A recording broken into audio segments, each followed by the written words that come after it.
سفید محل ایپیسوڈ 26۔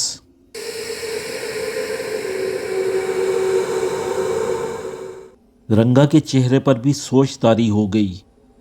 پھر رنگا کا باپ اٹھا اور زیر لب کچھ بدبداتا باہر نکل گیا۔ دروازے کے باہر گلی میں 2 گھوڑ سوار موجود تھے اور بڑی خونخوار نظروں سے رنگا کے باپ کو آتا ہوا دیکھ رہے تھے۔ جب وہ ان کے نزدیک پہنچ گیا تو ان میں سے ایک سوار نے زبان کھولی۔ سردار کاکڑ نے 2 مرتبہ تمہارے بیٹے کو چھوڑ دیا ہے، اب تیسری مرتبہ بھی وہی غلطی دہرائی گئی تو اسے زندہ گاڑ دیا جائے گا، سمجھے؟ پھر انہوں نے رنگا کے باپ کے جواب کا انتظار بھی نہ کیا، اپنے گھوڑوں کو موڑا اور دھول اڑاتے ہوئے آنکھوں سے اوجھل ہو گئے۔ رنگا کا باپ بے نور آنکھوں سے اڑتی ہوئی دھول دیکھتا رہا۔ تب کامران نے اس کے کندھے پر ہاتھ رکھا اور ہمدردی سے بولا، فکر مت کرو، مجھے بتاؤ معاملہ کیا ہے؟ اس رنگا نے تو مجھے کہیں کا نہ چھوڑا۔ آج نوبت یہاں تک آ پہنچی کہ وہ لوگ مجھے میرے گھر پر دھمکی دے کر چلے گئے اور میں نے انہیں زندہ سلامت جانے دیا۔ کچھ نہ کر سکا، کچھ نہ کہہ سکا۔ کاش رنگا سے وہ گری ہوئی حرکت سرزد نہ ہوئی ہوتی۔ گری ہوئی حرکت؟ کیا کیا ہے رنگا نے؟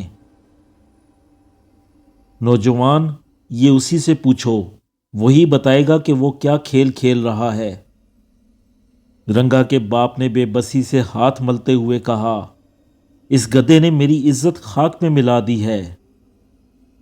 یہ کہہ کر رنگا کا باپ باہر چلا گیا۔ کامران کچھ دیر کھڑا سوچتا رہا، پھر مکان میں داخل ہوا۔ رنگا بڑی بے تابی سے اس کا منتظر تھا۔ وہ اٹھ کر بیٹھ چکا تھا۔ اسے دیکھتے ہی بولا، کیا ہوا؟ وہ کیا پیغام لائے تھے؟ وہ تمہیں زندہ دفن کر دینے کا پیغام لے کر آئے تھے۔ کامران نے اس کی طرف دیکھتے ہوئے کہا۔ اوہ! رنگا کے چہرے پر ایک لمحے کو دکھ کے سائے پھیلے، پھر فوراً ہی اس کا چہرہ پرعزم ہو گیا۔ وہ بڑے مضبوط لہجے میں بولا، میں اس کے لیے دفن ہونا بھی منظور کر لوں گا۔ کس کے لیے؟ جس کا باپ مجھے زندہ گاڑ دینے کی خواہش رکھتا ہے۔ اس کا مطلب یہ ہوا کہ وہ لڑکی جو تمہارے شانے پر بال بکھرائے بیٹھی تھی، وہ سردار کاکڑ کی لڑکی ہے؟ ذرا اس کا نام بتاؤ۔ کامران نے مسکراتے ہوئے پوچھا۔ رنگی۔ اس کا نام لیتے ہی رنگا کے چہرے پر رونق آ گئی۔ رنگی اور رنگا، جوڑی تو خوب ہے۔ کامران ہنسا۔ لیکن یہ دنیا والے کہاں مانتے ہیں؟ مان جائیں گے۔ یہ بتاؤ رنگی کہاں رہتی ہے؟ علاقہ غیر میں۔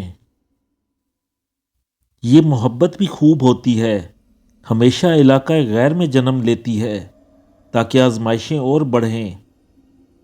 کیا تمہارے اپنے علاقے میں کوئی لڑکی نہ تھی جس سے تم محبت کر سکتے؟ محبت اگر علاقے نہیں دیکھتی تو پھر وہ ذات اور نسل بھی نہیں دیکھتی، اور اتنی بے اختیار ہوتی ہے کہ کچھ سوچنے کا موقع ہی نہیں ملتا۔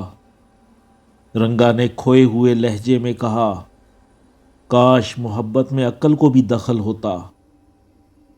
رنگی تمہیں کہاں ملی تھی؟ کامران نے براہ راست سوال کیا۔ نیلی چیل کے کنارے۔ رنگا نے بتانا شروع کیا۔ میں وہ شام، وہ پہلی ملاقات کبھی نہیں بھول سکتا۔ میں ایک درخت کے تنے سے ٹیک لگائے بانسری سے کھیل رہا تھا۔ میری نظریں جھیل کے نیلے پانی اور اس میں کھلے سفید کنول کے پھولوں کا طواف کر رہی تھیں۔ کچھ آبی پرندے غول کی صورت میں جھیل پر ادھر سے ادھر اڑ رہے تھے۔ میں اس منظر میں ڈوبا بانسری کے بدن پر اپنی انگلیاں پھیر رہا تھا۔ اس کے منہ سے مسحور کن آواز نکل رہی تھی۔ اس فطری منظر اور ساز کی مسحور کن آواز نے مجھے بے خود کر دیا تھا۔ تب اچانک ہی کوئی میرے سامنے آ کھڑا ہوا۔ جیسے اچانک چاند بادلوں کی اوٹ سے نکلے، یا گھنگور کٹا میں بجلی چمکے، یا اندھیری رات میں سورج نکل آئے۔ بس وہ ایسے ہی چھم سے میرے سامنے آ گئی تھی۔ اسے دیکھ کر جیسے مجھے ہوش آ گیا۔ بانسری کے بدن پر میری انگلیاں تھرکنا بھول گئیں۔ فطری مناظر ایک ایک کر کے دھواں ہو گئے۔ سامنے کچھ نہ رہا، بس وہ رہ گئی، رنگی جس کا نام تھا۔ ساری کائنات کا حسن سمیٹے وہ میرے سامنے دو زانو ہو کر بیٹھ گئی، جیسے کوئی شاگرد اپنے استاد کے سامنے بیٹھ جائے۔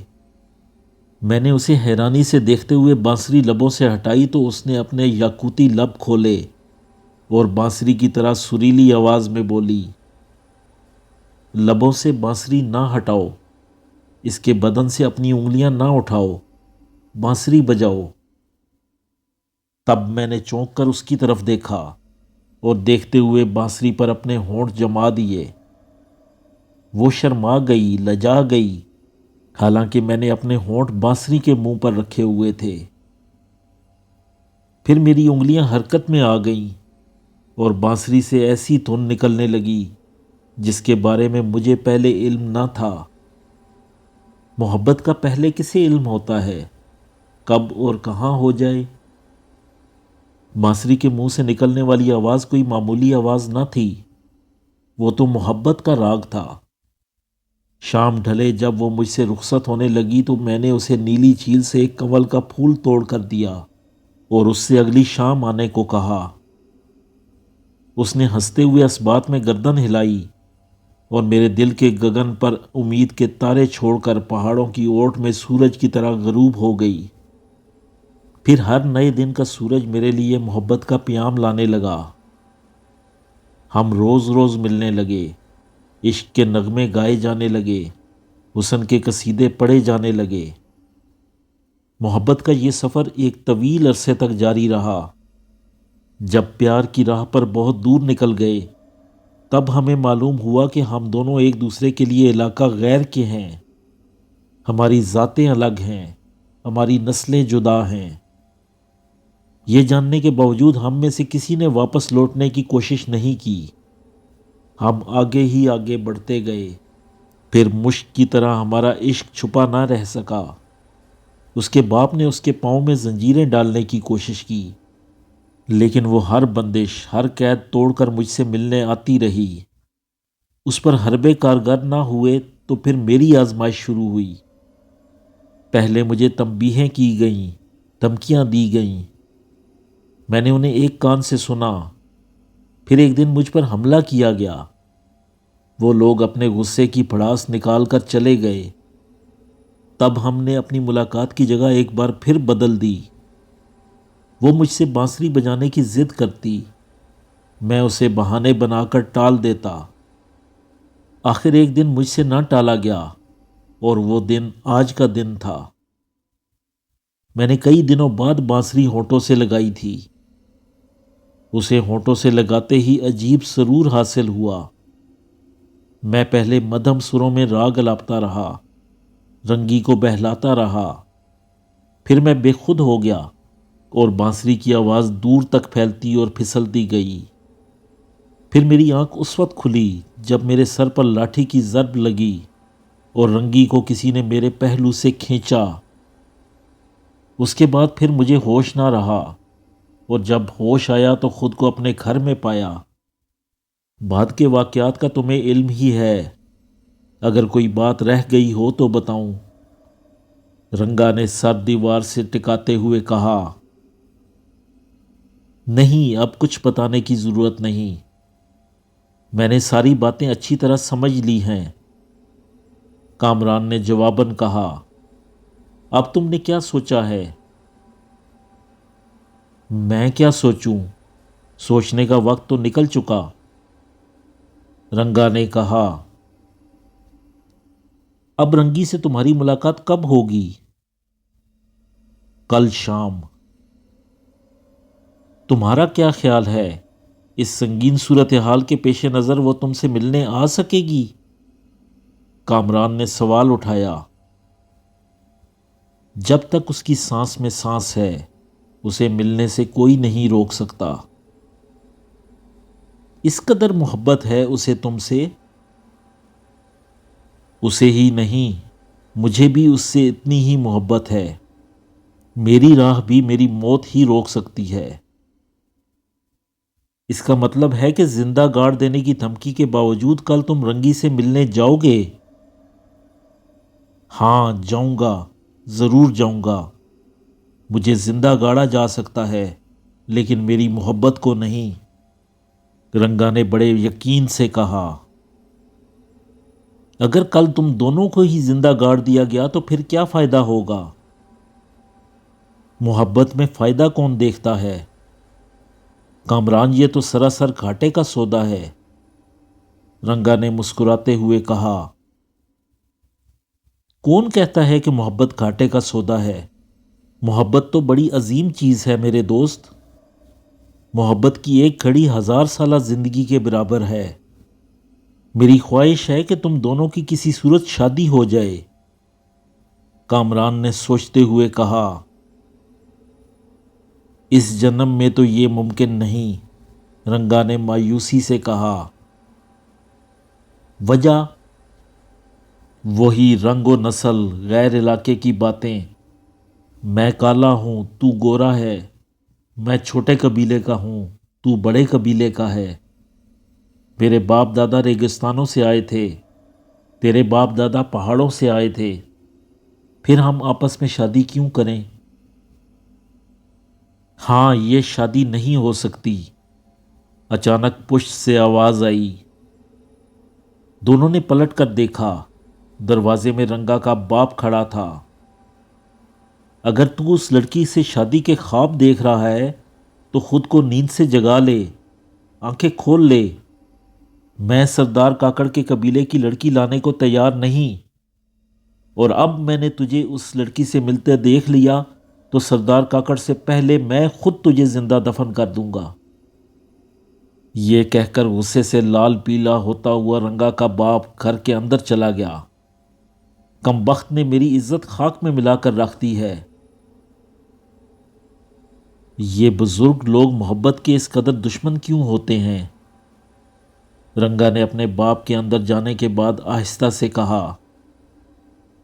اپنے بابا سے بلا کر پوچھ لو، کہو تو آواز دوں، کامران نے آنکھ مارتے ہوئے کہا۔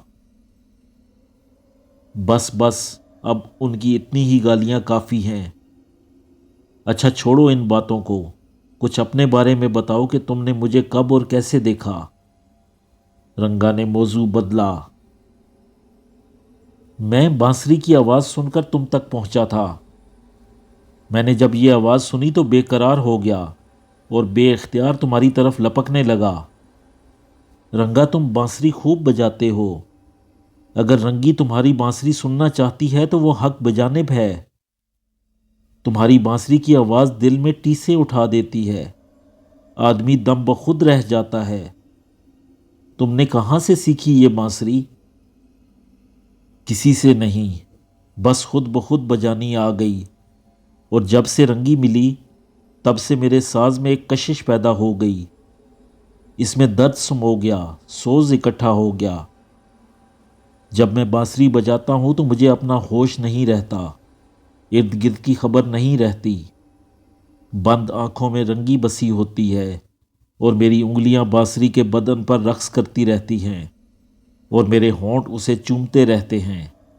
میرے چاروں طرف رنگ ہی رنگ بکھرے ہوتے ہیں اور میں خود کو فضا میں تیرتا ہوا محسوس کرتا ہوں۔ رنگا بڑی وارفتگی سے بولے جا رہا تھا۔ کامران بیٹھے بیٹھے کچھ اس طرح چونکا جیسے اڑتی چڑیا ہاتھ میں آ گئی ہو۔ تمہیں کیا ہوا؟ رنگا نے اسے چونکتے ہوئے دیکھ کر پوچھا۔ ایک بات دماغ میں آئی ہے، اگر تم میرے کہے پر عمل کر لو تو شاید کام بن جائے، کامران کچھ سوچتے ہوئے بولا۔ کہو، رنگا ہماتن گوش ہو گیا۔ کیا یہ نہیں ہو سکتا کہ تم کل رنگی سے ملنے کا ارادہ ترک کر دو؟ کیوں؟ اس سے کیا فائدہ ہوگا؟ میرا خیال ہے کہ بات بڑھنے سے رک جائے گی۔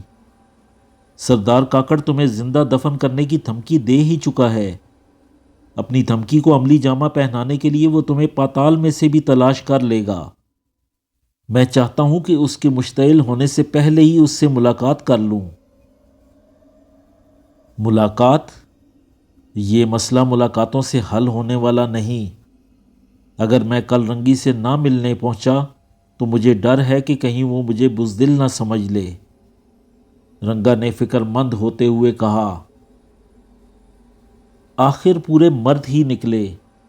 مردوں کو اپنی مردانگی دکھانے کا بڑا شوق ہوتا ہے، اور وہ بھی خاص طور سے عورتوں کو۔ کامران نے ہنستے ہوئے کہا، نہیں، یہ بات نہیں۔ پھر کیا بات ہے؟ میں نہیں چاہتا کہ وہ تنہا رہ جائے۔ وہ تنہا رہے گی نہ کسی غلط فہمی میں مبتلا ہوگی، اس کا وعدہ میں کرتا ہوں۔ تم اگر ایک دن صبر سے کام لے جاؤ تو اس بات کے بہت امکانات ہیں کہ رنگی ہمیشہ کے لیے تمہاری ہو جائے۔ کامران نے یہ بات بڑے یقین سے کہی۔ رنگا یہ سن کر چونک اٹھا اور اسے حیرت سے دیکھتے ہوئے بولا، یہ کیسے ممکن ہے دوست؟ کیوں مجھے خواب دکھا کر عذاب میں مبتلا کرنا چاہتے ہو؟ کیا تم اب عذاب میں مبتلا نہیں؟ ہاں ہوں، لیکن جانتا ہوں کہ اندھیرے میرے مقدر میں لکھ دیے گئے ہیں۔ تم اجالوں کی نوید دے کر مجھے پھر سے اندھیروں میں دھکیل دینا چاہتے ہو۔ رنگا نے چھت کو گھورتے ہوئے کہا، رنگا تم مجھے ایک دن کا موقع دینے کے لیے بھی تیار نہیں؟ بڑے افسوس کی بات ہے یہ۔ کامران نے کسی قدر خفگی سے کہا، ایسی بھی کیا بے یقینی؟ تم کیا کرنا چاہتے ہو؟ کچھ بتاؤ تو صحیح۔ رنگا آخر راہ راست پر آنے لگا۔ میں کچھ نہیں بتا سکتا کہ میں کیا کرنا چاہتا ہوں۔ فی الحال اتنا ہی جان لو کہ میں کل سردار کاکڑ سے ملنا چاہتا ہوں۔ ٹھیک ہے، ملو، لیکن اتنا جان لو کہ وہ کوئی اچھا آدمی نہیں ہے۔ یہ ملاقات تمہیں مشکلوں میں ڈال سکتی ہے۔ میں ہر مشکل سے گزرنے کی صلاحیت رکھتا ہوں، تم میری بالکل فکر نہ کرو۔ کامران نے اس کا ہاتھ مضبوطی سے تھامتے ہوئے کہا۔ کچھ دیر بعد رنگا کا باپ اندر سے کھانے پینے کی چیزیں لے آیا اور وہ تینوں بیٹھ کر مزے سے کھانے لگے۔ رات گہری ہوتے ہی کامران نے اپنی ٹانگیں پھیلا دیں اور آنکھیں بند کر کے سونے کی تیاریاں کرنے لگا۔ صبح ہوتے ہی کامران نے سردار کاکڑ کی بستی کی طرف رخ کیا۔ اس نے چلتے ہوئے رنگا سے اس کی نشانی لے لی تھی اور پیغام بھی، تاکہ وقت ضرورت کام آئے۔ وقت رخصت رنگا بڑی بے یقینی کی کیفیت میں تھا، ساتھ ہی وہ کامران کا احسان مند بھی تھا جو اپنی جان جوکھوں میں ڈال کر دو بچھڑے ہوئوں کو ملانے کی کوشش میں نکل کھڑا ہوا تھا۔ رنگا کے بتائے ہوئے پتے پر چلتے چلتے آخر اسے آبادی کے آثار دکھائی دینے لگے۔ رنگا نے آج تک رنگی کا گھر نہیں دیکھا تھا اور وہ دیکھ بھی نہیں سکتا تھا، بس اس نے دور ہی سے اس کی بستی کے نشانات دیکھے تھے۔ اب یہی نشانات کامران کے سامنے تھے۔ وہ بے دھڑک گھوڑی دوڑاتا ہوا سردار کاکڑ کی بستی میں داخل ہو گیا۔ بستی میں گھستے ہی اس پر مصیبت نازل ہو گئی۔ کسی نے اچانک اس پر رسی کا پھندا پھینکا اور جھٹکا دے کر کھینچ لیا۔ کامران اس آفت ناگہانی کے لیے تیار نہ تھا، وہ سیدھا زمین پر آ رہا۔ ابھی وہ سنبھلنے کی کوشش میں ہی تھا کہ کئی مشتنڈے اس پر ٹوٹ پڑے۔ سنبھلنے کی رہی سہی امید بھی جاتی رہی۔ کون ہو تم؟ ایک مشتنڈے نے تحکمانہ لہجے میں پوچھا۔ کیا یہ سردار کاکڑ کی بستی ہے؟ سوال کا جواب سوال۔ ہاں، اس مشتنڈے نے دیوریاں چڑھاتے ہوئے کہا۔ میں سردار کاکڑ سے ملنا چاہتا ہوں۔ کامران نے پوری سنجیدگی سے کہا۔ تم اس سے کیوں ملنا چاہتے ہو؟ میں اس سے پوچھوں گا کہ تمہاری بستی میں مہمانوں کے ساتھ کیا یہی سلوک کیا جاتا ہے؟ کامران نے اپنے گرد رسی کو گھورتے ہوئے کہا۔ اس بستی میں مہمان صرف وہی ہوتا ہے جسے ہم بلائیں۔ کیا تم سردار کاکڑ یا بستی کے کسی فرد کے بلاوے پر یہاں آئے ہو؟ نہیں، میں تو مسافر ہوں۔ پھر تم مہمان کیسے ہوئے؟ مسافر کبھی مہمان نہیں ہو سکتا۔ عجیب دستور ہے تمہاری بستی کا۔ کامران حیران تھا۔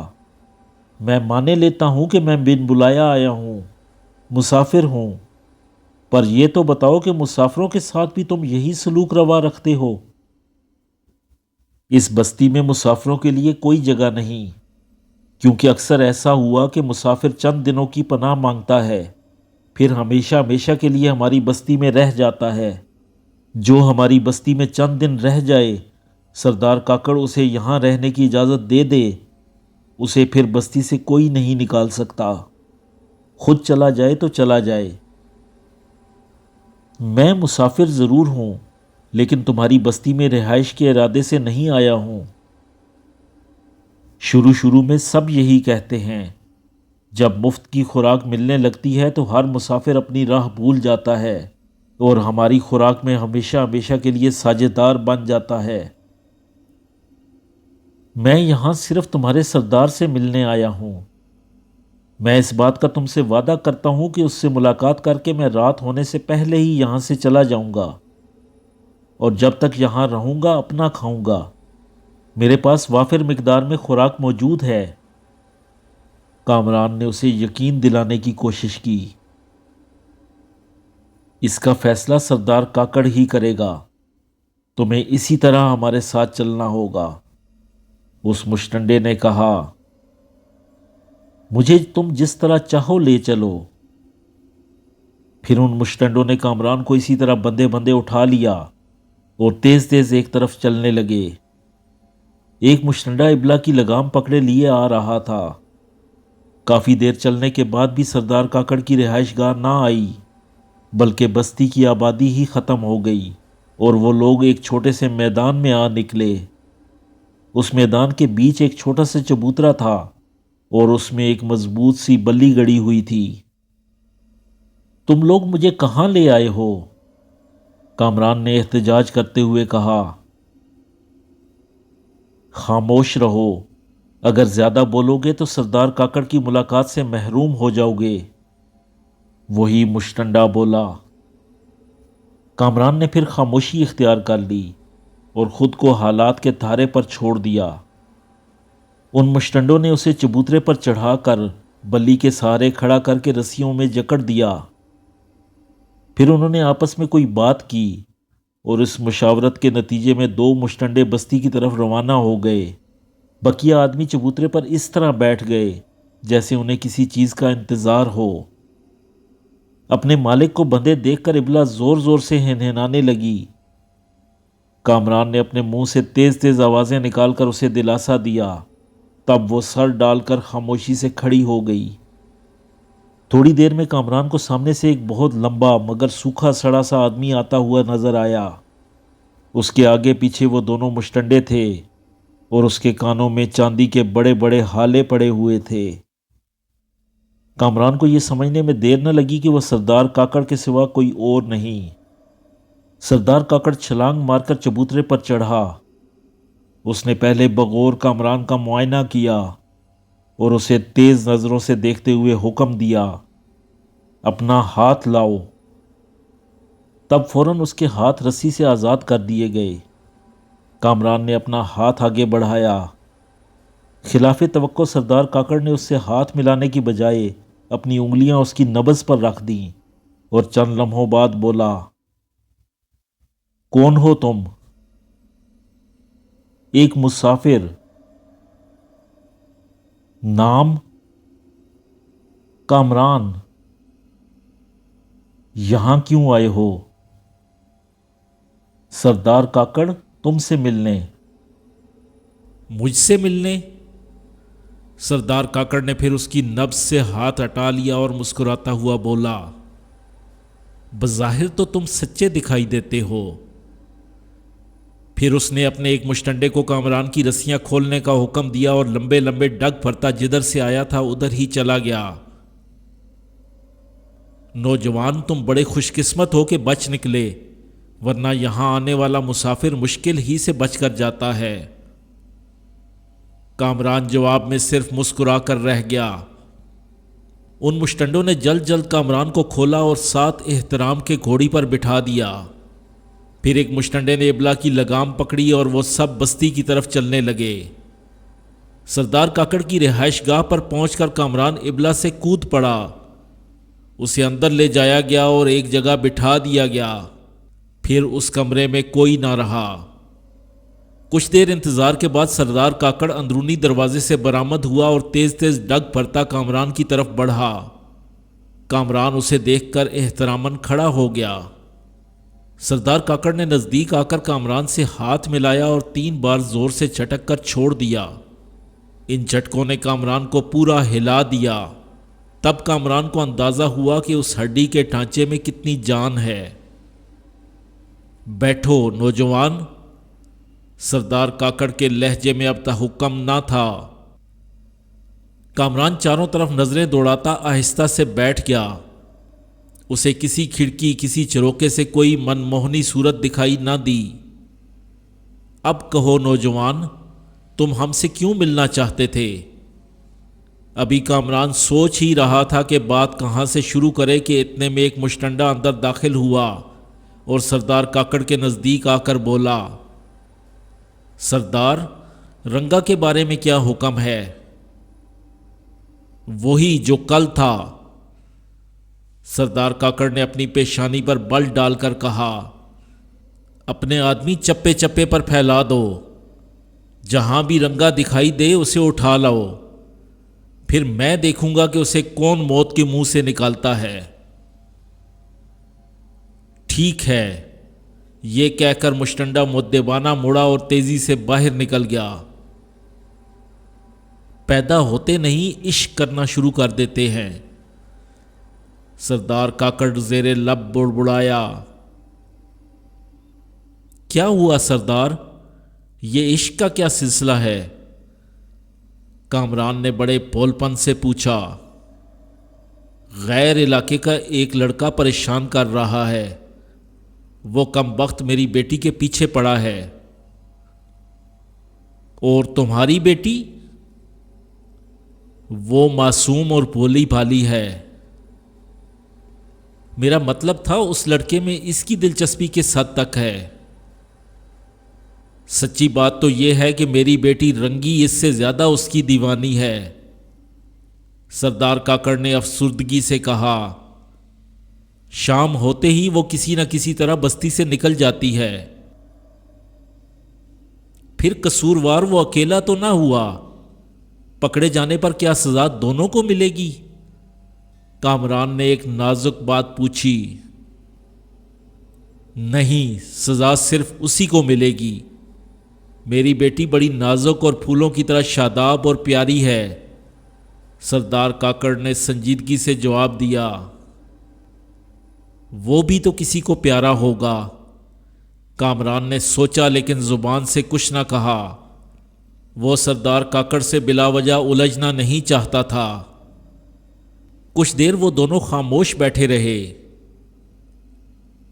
ہاں نوجوان، تم اپنی کہو، سردار کاکڑ اچانک گویا ہوا۔ سردار، میں اپنے علاقے سے سونے کی تلاش میں نکلا تھا، دنیا کی خاک چھانتا آخر میں ان بتوں تک جا پہنچا ہوں جن میں بے شمار سونا بھرا ہوا ہے۔ اتنا کہہ کر کامران قصدن رک گیا۔ وہ سردار کاکڑ کا رد عمل دیکھنا چاہتا تھا۔ دولت انسان کی سب سے بڑی کمزوری ہے۔ اس کمزوری کی بدولت جہاں انسان خود خوار ہوتا ہے، وہاں دوسرے کو بھی خوار کر سکتا ہے۔ سونے کا ذکر سن کر سردار کاکڑ کامران کے نزدیک کھسک آیا۔ اس کے چہرے سے خوشی پھوٹنے لگی اور وہ لمبے لمبے سانس لے کر بولا، نوجوان، کہاں ہیں وہ بت جن میں سونا بھرا ہوا ہے؟ مجھے جلدی سے بتاؤ۔ وہ بت یہاں سے زیادہ دور نہیں، کامران نے مسکراتے ہوئے کہا، سردار میں چاہتا ہوں کہ تم سونا نکالنے میں میری مدد کرو۔ ضرور ضرور نوجوان، یہ بتاؤ تم نے یہاں کسی اور سے تو سونے کا ذکر نہیں کیا؟ نہیں، اب میں اتنا کچا بھی نہیں۔ خوب خوب کامران، ہم کب سونا نکالنے وہاں چلیں گے؟ سونا نکالنے سے پہلے میں وہ تمہیں جگہ دکھانا چاہتا ہوں، صرف جگہ۔ اتنا یاد رکھو کہ تم میرے بغیر وہاں سے سونا نہیں نکال سکو گے۔ مجھے نکالنے کی ضرورت بھی نہیں، بتاؤ پھر ہم وہاں کب چلیں گے؟ کل صبح، کامران نے کچھ سوچتے ہوئے کہا۔ او، صبح تو بہت دور ہے، نوجوان ابھی کیوں نہیں چلتے؟ سردار کاکڑ کی حالت قابل دید تھی۔ سردار کاکڑ کی حالت دیکھ کر اب کامران کو کام بننے کی امید ہو چلی تھی۔ صرف ایک رات درمیان میں ہے سردار، صبر کرو، صبر کا پھل بڑا میٹھا ہوتا ہے۔ کامران نے اس کی بے قراری سے لطف اندوز ہوتے ہوئے کہا، صبر نہیں ہوتا کامران، مجھے ابھی وہاں لے چلو۔ چلو ٹھیک ہے، تم بھی کیا یاد کرو گے، ابھی چلو، نکالو گھوڑا۔ سردار کاکڑ یہ سن کر بے اختیار اچھل پڑا اور بڑے جوش سے کامران سے لپٹ گیا۔ کامران نے بڑی مشکل سے اس کیکڑے سے اپنی جان بچائی۔ تھوڑی دیر بعد وہ دونوں کالے دریا کے کنارے کھنڈروں کی طرف بڑھتے چلے جا رہے تھے۔ دوپہر کو وہ ان کھنڈروں میں پہنچ گئے۔ کامران نے سردار کاکڑ کو تہ خانے کے باہر کھڑا کیا اور خود تیزی سے سیڑھیاں اترتا اندر چلا گیا۔ تھوڑی دیر کے بعد جب وہ واپس آیا تو اس کے ہاتھ میں سونے کے بڑے بڑے ٹکڑے تھے۔ اس نے وہ چمکتے ٹکڑے سردار کاکڑ کے ہاتھ پر رکھ دیے اور بولا، نمونہ دیکھو۔ سونا دیکھ کر سردار کاکڑ پر نشہ سا سوار ہو گیا۔ وہ جھومتا ہوا بولا، یہ تم کہاں سے لائے؟ وہ بت کہاں ہیں؟ آؤ میرے ساتھ، تمہیں وہ بت بھی دکھا دوں۔ پھر کامران نے اسے تہ خانے سے گزار کر دلدل سے گھرے ان بتوں کا نظارہ کروا دیا۔ یہ تو بہت بڑے بڑے ہیں، ان میں تو بے شمار سونا ہوگا۔ ہاں، بے شمار، اور یہ سب سونا تمہارا ہو سکتا ہے، لیکن ایک شرط پر۔ شرط بتاؤ، میں سونا حاصل کرنے کے لیے تمہاری ہر شرط پوری کرنے کو تیار ہوں۔ بس پھر ٹھیک ہے، اب واپس چلو بستی میں، وہیں بات ہوگی۔ سردار کاکڑ نہ چاہتے ہوئے بھی گھوڑے پر سوار ہو گیا اور بے دلی سے بستی کی طرف چلنے لگا۔ سورج چھپنے سے پہلے وہ بستی میں پہنچ گئے۔ ابھی وہ بستی میں داخل ہی ہوئے تھے کہ ایک مشٹنڈا بھاگتا ہوا نزدیک آیا اور بڑے فخر سے بولا، سردار، رنگا کو ہم نے پکڑ لیا ہے۔ کہاں ہے وہ خبیث؟ وہ ادھر میدان میں۔ سردار کاکڑ نے اپنے گھوڑے کو زور سے ایڑ لگائی۔ نتیجے میں کامران نے بھی ابلا کو تیز چلنے کا اشارہ کیا۔ جب وہ دونوں میدان میں پہنچے تو کامران نے عجب منظر دیکھا۔ رنگا چبوترے پر بلی سے رسیوں میں جکڑا ہوا تھا اور چبوترے کے نیچے چند مشٹنڈے گڑھا کھودنے میں مصروف تھے۔